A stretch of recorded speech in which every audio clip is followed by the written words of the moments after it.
Dobrý deň, milí diváci. Moje meno je Igor a mám tu pri sebe Patrika. Dobrý den. Po vlastne našom minulom videu, ktoré bolo pred niekoľkými týždňami, mám pocit, že teraz vchádza toto video, ktoré je veľmi aktuálne, lebo vlastne nastáva leto. Ako vidíme a cítime, tých zrážok není až tak veľa. Patrikové slova na mňa pôsobili.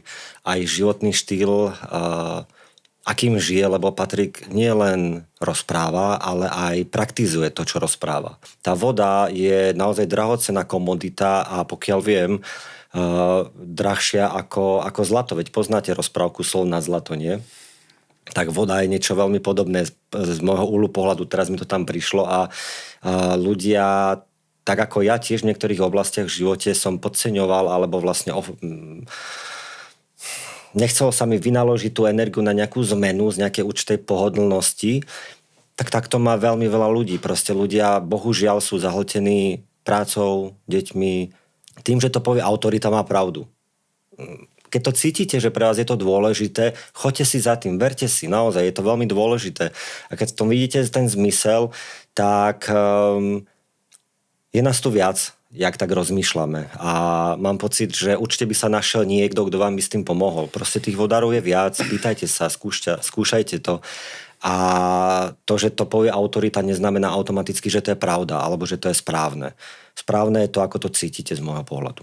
Keby som ťa nepoznal, tak vlastne ani neviem, že vôbec sa mám nad týmto zamýšľať. Tak já zase, kdybych nepoznal tebe, tak bych se zase nezamýšlel nad tou elektřinou, nad Wi-Fi a podobně. Takže je to vlastně krásný příklad o tom sdílení informací. A jde právě v tuhle chvíli o to, abychom tak nějak vzali odpovědnost sami za sebe. Ne za ty ostatní, ale stačí jenom za sebe.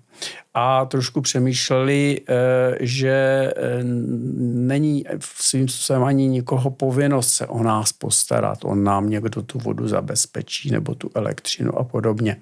Ale co budeme dělat, když? Nicméně my se zabýváme tady námi, my sami jsme z vody, tak si ji važme a něco pro to taky dělejme.